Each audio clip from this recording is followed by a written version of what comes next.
Hello viewers, welcome to our channel. నేను మీ Charan Parimi.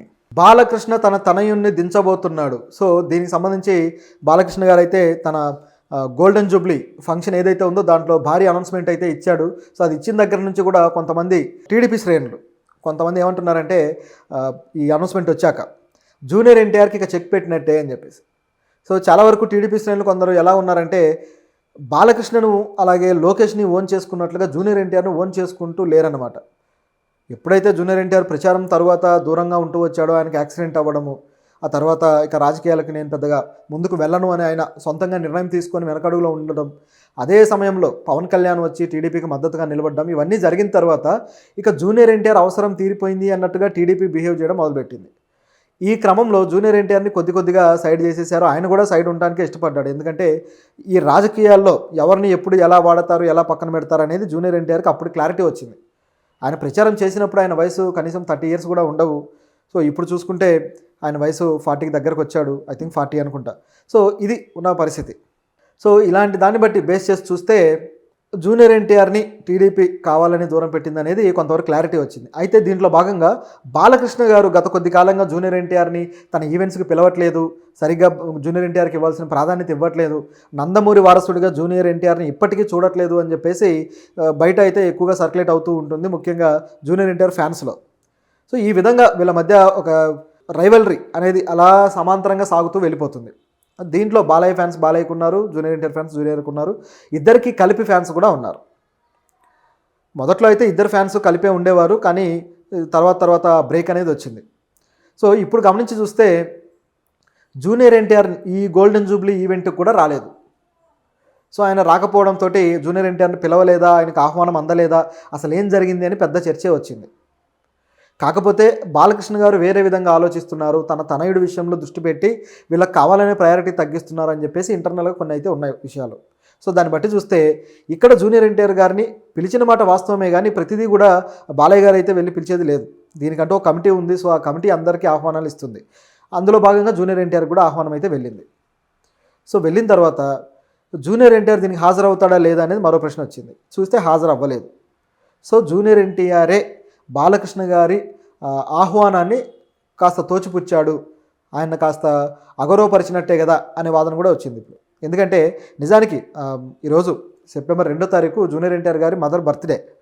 So ఆ బర్త్డేకి సందర్భంగా ఆవిడతోటి కర్ణాటక ఒక శ్రీకృష్ణ మఠ అని చెప్పేసి కర్ణాటకలో ఒక మఠానికి వెళ్ళారు. అక్కడ ఫోటోలు కూడా వైరల్ అయ్యాయి. రిషబ్ శెట్టి అలాగే సలార్ డైరెక్టర్ ప్రశాంత్ నీల్ వీళ్ళందరూ కలిసి దిగిన ఫోటోలు కూడా బాగా వైరల్ అయ్యాయి. సో ఇవన్నీ చూస్తే ఈ ఈవెంట్ ఎగ్గొట్టడానికే జూనియర్ ఎన్టీఆర్ అక్కడికి వెళ్ళుంటాడు, నిజానికి ఈవెంట్కి రావడం ఆయనకి ఇష్టం లేదన్నట్టు కూడా వచ్చాయి వార్తలు. కాకపోతే ఇదే రోజు బర్త్డే ఉండటము, సో దానికి తగ్గట్లుగా వెళ్ళాల్సి రావడం ఇదంతా జరిగింది. అయితే ఇప్పుడు చూస్తే జూనియర్ ఎన్టీఆర్ని మొదటి నుంచి కూడా దూరం పెడుతూ వస్తున్న బాలయ్య గారు ఇప్పుడు పూర్తి స్థాయిలో అంటే రాజకీయాల్లో ఎలాగూ లోకేష్ వచ్చి దాదాపు చెక్ పెట్టినట్టు అయింది.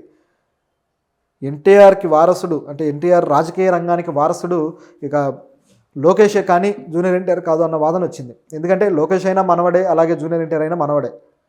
సో ఇద్దరు మనవల్లే. సో ఇద్దరికీ సమాన ప్రాధాన్యత ఉంటుంది. కాకపోతే చంద్రబాబు గారి కొడుకుగా లోకేష్కు ఆ సీఎం కొడుకుగా ఉండే వాల్యూ వేరు కాబట్టి ఆయనను ఇప్పుడు టీడీపీ శ్రేణులు ఒక పార్టీకి సంబంధించి వారసుడిగా అదేవిధంగా భవిష్యత్ సీఎంగా కూడా చూస్తూ వస్తున్నారు. సో ఈయనకు పోటీగా జూనియర్ ఎన్టీఆర్ లేకుండా ఆయన ఇమేజ్ని తగ్గించడానికి కొంతమంది నాయకులు మాట్లాడుతూ వచ్చారు. అయితే కేవలం రాజకీయాల్లోనే కాదు, సినిమా రంగంలో కూడా ఎన్టీఆర్ వారసుడిగా అడుగుపెట్టి ఆయన జూనియర్ ఎన్టీఆర్కి సంబంధించిన ఏ ఇమేజ్ అయితే ఉందో దానికి గండి కొట్టి ఇటువైపు మరల్చుకోవడానికి రంగం అయితే సిద్ధం చేశారు ఇటువైపు బాలకృష్ణ గారు, ఆ టీడీపీ శ్రేణులు. సో వాళ్ళే ఇప్పుడు వీళ్ళు చెప్తున్న మాటలను చూస్తే అర్థమవుతుంది వాళ్ళు ఏం ప్లాన్ చేశారు ఏంటి అని. మోక్షజ్ఞ గారు త్వరలో సినిమాల్లోకి ఇక రాబోతున్నారు. 3 నెలల్లో ఆయన సినిమా స్టార్ట్ అవబోతుంది. ఆల్రెడీ సినిమాకి గ్రౌండ్ వర్క్ అయితే జరుగుతూ ఉంది, స్క్రిప్ట్ వర్క్ జరుగుతుంది, అదేవిధంగా మిగతా విషయాలు కూడా టెక్నికల్ విషయాలు ఇవన్నీ కూడా చేస్తూ వస్తున్నారు. సో ఒక మంచి కాంబోలో తీసుకురావాలనేది ఈ సినిమాకి సంబంధించిన ప్రతిపాదన. అద్భుతమైన కాంబోతో లాంచ్ చేసి ఒక మొత్తం లాంచింగ్లోనే బ్లాస్ట్ చేయాలనేది వీళ్ళ కాన్సెప్ట్. ఎలాగైతే రామ్ చరణ్ గారి లాంచింగ్ జరిగిందో, పవన్ కళ్యాణ్ గారు అదేవిధంగా మహేష్ బాబు గారు వీళ్ళ లాంచింగ్లన్నీ కూడా భారీ స్థాయిలోనే జరిగాయి. ఆ టైంలో ది బిగ్గెస్ట్ డైరెక్టర్స్ వాళ్ళు. సో అదే పద్ధతిలో తీసుకురావాలి అనేది కాన్సెప్ట్. అయితే తీసుకురావడం ఓకే, కాకపోతే జూనియర్ ఎన్టీఆర్కి చెక్ పెడతాడు అని చేస్తున్న వాదన ఏదైతే ఉందో ఇది కొద్దిగా సత్యదూరంగా కనపడుతుంది. ఎందుకంటే జూనియర్ ఎన్టీఆర్కి చెక్ పెట్టేంత ఇమేజ్ మోక్షజ్ఞ ఇండివిజువల్గా సంపాదించుకుంటాడా? ఎందుకంటే కొన్ని జనరేషన్స్లో మూడవ తరం వారసులు ఆడియన్స్ని ఆకట్టుకొని పేరు నిలబెట్టింది చాలా చాలా తక్కువ. మూడో తరం వారసులు వచ్చిందే ఈ 2 ఏఎన్ఆర్ ఫ్యామిలీ నుంచి వచ్చారు. అదేవిధంగా ఇప్పుడు ఎన్టీఆర్ ఫ్యామిలీ నుంచి గతంలో చాలామంది వచ్చారు. కానీ ఏఎన్ఆర్ ఫ్యామిలీ నుంచి మూడో తరం వారసులు నాగ చైతన్య గారు కొద్దిగా నిలబడగలిగారు. కానీ ఆయన పూర్తి స్థాయిలో ఏఎన్ఆర్ పేరుని కానీ నాగార్జున పేరుని కానీ నిలబెట్టేంత స్టామినా అయితే ఇప్పటిదాకా చూపించలేదు. నటుడిగా ఆయన కొద్దిగా స్టాండ్ అయ్యారు, ఓకే, మంచి పాత్రలు చేస్తున్నారు, అంతవరకు ఇమేజ్ ఓకే. ఇంకా చెప్పాలంటే టైర్ 2 అని మనం ఇప్పుడు ఇండస్ట్రీలో సినిమా జర్నలిస్టుల సర్కిల్లో ఉపయోగించే పదజాలంలో మాట్లాడుకోవాలంటే టైర్ 2, టైర్ 1 ఈ విధంగా హీరోస్ ఉన్నారు కదా, టైర్ 3 ఇట్లా. సో టైర్ 2 కేటగిరీలోనే ఇంకా ఉన్నారు. ఎందుకంటే నిజానికి ఈరోజు సెప్టెంబర్ 2వ తారీఖు జూనియర్ ఎన్టీఆర్ గారి మదర్ బర్త్డే. సో ఆ బర్త్డేకి సందర్భంగా ఆవిడతోటి కర్ణాటక ఒక శ్రీకృష్ణ మఠ అని చెప్పేసి కర్ణాటకలో ఒక మఠానికి వెళ్ళారు. అక్కడ ఫోటోలు కూడా వైరల్ అయ్యాయి. రిషబ్ శెట్టి అలాగే సలార్ డైరెక్టర్ ప్రశాంత్ నీల్ వీళ్ళందరూ కలిసి దిగిన ఫోటోలు కూడా బాగా వైరల్ అయ్యాయి. సో ఇవన్నీ చూస్తే ఈ ఈవెంట్ ఎగ్గొట్టడానికే జూనియర్ ఎన్టీఆర్ అక్కడికి వెళ్ళుంటాడు, నిజానికి ఈవెంట్కి రావడం ఆయనకి ఇష్టం లేదన్నట్టు కూడా వచ్చాయి వార్తలు. కాకపోతే ఇదే రోజు బర్త్డే ఉండటము, సో దానికి తగ్గట్లుగా వెళ్ళాల్సి రావడం ఇదంతా జరిగింది.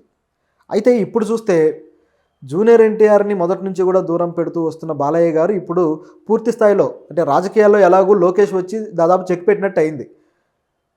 ఎన్టీఆర్కి వారసుడు అంటే ఎన్టీఆర్ రాజకీయ రంగానికి వారసుడు ఇక లోకేషే కానీ జూనియర్ ఎన్టీఆర్ కాదు అన్న వాదన వచ్చింది. ఎందుకంటే లోకేష్ అయినా మనవడే, అలాగే జూనియర్ ఎన్టీఆర్ అయినా మనవడే నాగ చైతన్య గారు.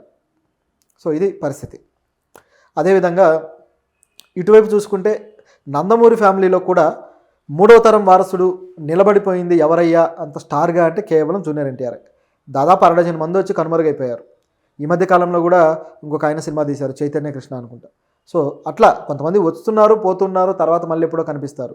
ఇక కొంతమంది కళ్యాణ్ రామ్ కావచ్చు, అదేవిధంగా తారకరత్న కావచ్చు, ఇట్లాంటి వాళ్ళు చాలామంది వచ్చినా సరే ఏదో సోసోగా వెళ్ళిపోతూ ఉంది. సో ఇటువంటి స్ట్రాంగ్గా మూడవ తరం వారసుడు నిలబడ్డ జూనియర్ ఎన్టీఆర్ని ఢీ కొట్టి ఆ ఇమేజ్ని క్యాప్చర్ చేయడం అనేది అంత ఈజీ పని కాదు. సో ఇది ఇక్కడ ఉన్న పరిస్థితి. అయితే బాలయ్య గారు వేసిన ప్లాన్ సరిగ్గా అమలవుతుందా? నిజానికైతే ఒకవేళ ఇది ప్లాన్ కాకపోయినా ఆయన నటుడు అయ్యేవాడే కదా. బాలయ్య గారి వారసుడు తిరిగి ఆయన నటవారసత్వాన్ని తీసుకొని నటుడు అవ్వాల్సిందే, మళ్ళీ సినిమాలు చేయాల్సిందే. అలా మనం ఆ నెపో కిడ్స్ని లేకపోతే నెపోటిజంని ఎంకరేజ్ చేసుకుంటూ వెళ్ళాల్సిందే. మన దగ్గర ఏంటంటే మనం ఆరాధించే సీనియర్ నటులు కావచ్చు, నాయకులు కావచ్చు, వాళ్ళ వారసులు వచ్చినప్పుడు వాళ్ళని కూడా ఆరాధించడం అనే ఒక పద్ధతి మన దగ్గర ఉంది. సో ఇది మంచిదా చెడ్డదా అంటే కొన్ని సందర్భాల్లో మంచిగా కనపడుతుంది, కొన్ని సందర్భాల్లో వర్కౌట్ కాదు, చెడ్డగానే కనపడుతుంది. ఎందుకంటే అనేక మంది బయట నుంచి వచ్చే వాళ్ళకి కొద్దిగా ఈ విషయంలో అవకాశాలు అందుకోవడంలో ఇబ్బందులు పడడం, వీటన్నిటి వల్ల ఈ నెపోటిజం అనే దాని మీద ఒక వ్యతిరేకత అయితే వస్తూ వచ్చింది. సరే మన దగ్గర అయితే ఏంటంటే ఎవరైతే నెపోటిజంతో వచ్చినా సరే వాళ్ళు అద్భుతమైన టాలెంట్ ఉన్న వాళ్ళు, అదేవిధంగా వాళ్ళకంటూ ఒక మార్క్ క్రియేట్ చేసుకునే వాళ్ళు అయ్యి ఉండటంతో ఫ్యాన్ బేస్ కూడా అదేవిధంగా పెరుగుతూ వచ్చింది. ఒకసారి నాని గారే అన్నారు, నెపోటిజంని ఆడియన్సే ఎంకరేజ్ చేస్తారు. నాని ఫస్ట్ సినిమాకి ఎంతమంది వచ్చి చూశారు, అదేవిధంగా రామ్ చరణ్ గారు ఫస్ట్ సినిమాకి ఎంతమంది వచ్చి చూశారు,